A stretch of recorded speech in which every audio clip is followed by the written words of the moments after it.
How long have you been involved with the music business? Did you start already in the cradle or? Well, me personally, I've been doing it since I was about 11, 12, just playing piano and stuff, until finally we did this. What about you, Rob? Well, I have been in the business quite a long time as it goes. Not singing as such, but acting.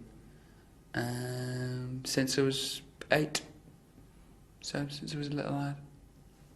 For 10 years? Yeah. Yeah, you Hey, know my exactly. age. Yeah, Hey. well done. There you go. Been doing her research, this girl Yeah, has. nice one.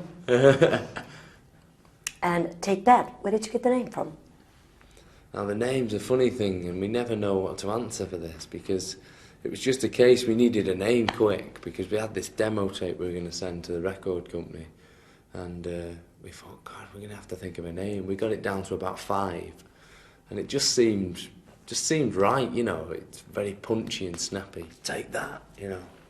So we thought, that'll do.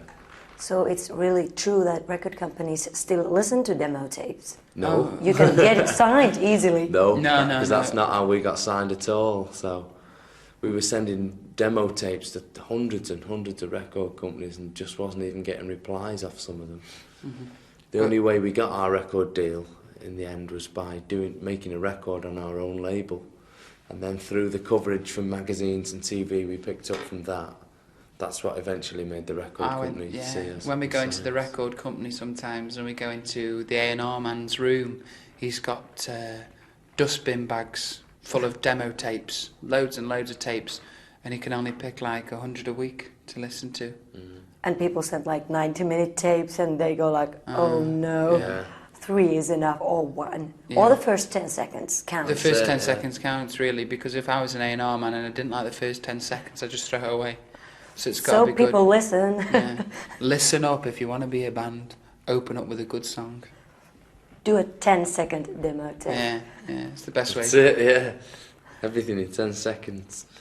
What is the dream of this band, or do you have big expectations, or do you already know that this business can be very hard? Yeah, oh, we know that, yeah. I mean, it's not as if we've had hit after hit in England. You know, we had 3 records that didn't, chart at all before we had our recent hits.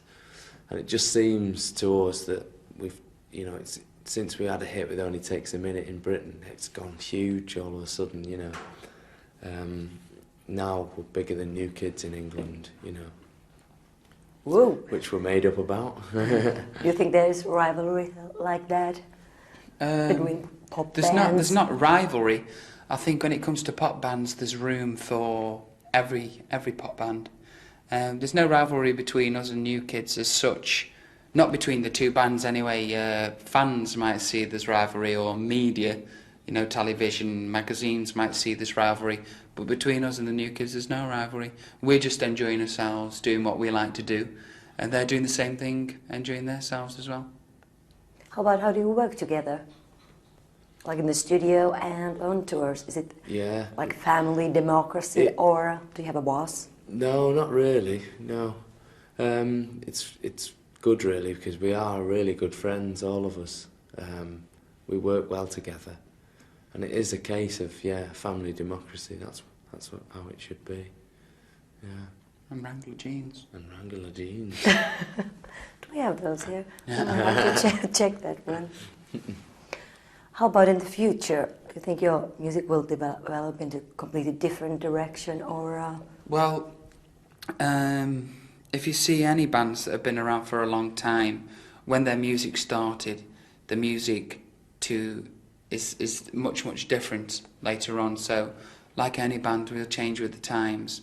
Whatever the music demands, we'll give it up, hopefully. Mm-hmm. But that's up to this man, because he writes the majority of the records for us. Oh, thanks, mate. Put it on my shoulders. No, it's a burden. So how do you It is a write burden. them? Do you sit down, lay down, or stand up? Well, sometimes all 3, but He stands on often when his I'm head. writing, Stands on his head and does.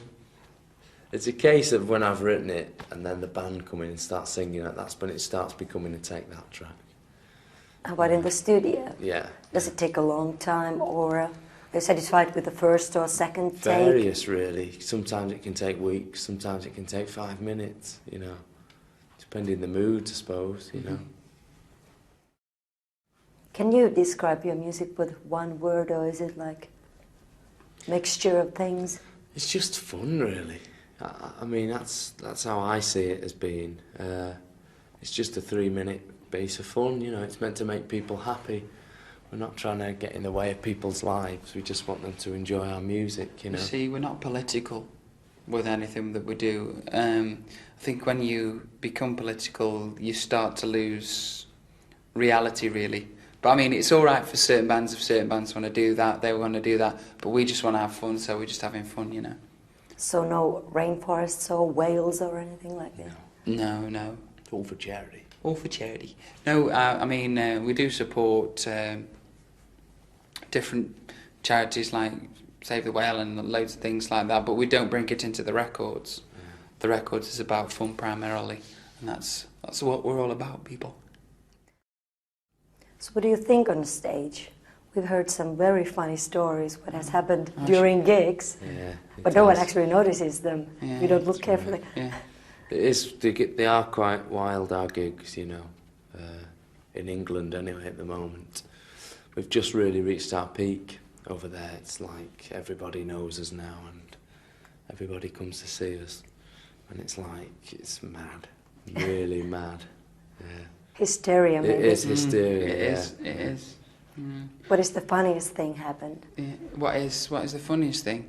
There's been loads of things when the girls have managed to get on stage and knock us down and try to rip our clothes off and things like that. Different things that happen, you know. Different things happen at each gig. Tell them where they grabbed you, Rob. I'm not telling them where they grabbed me. Oh, okay. So how would you describe your typical fan? What age or? I don't know if we have a typical fan, actually. No. You see, at the gigs, we'll have many different types of people.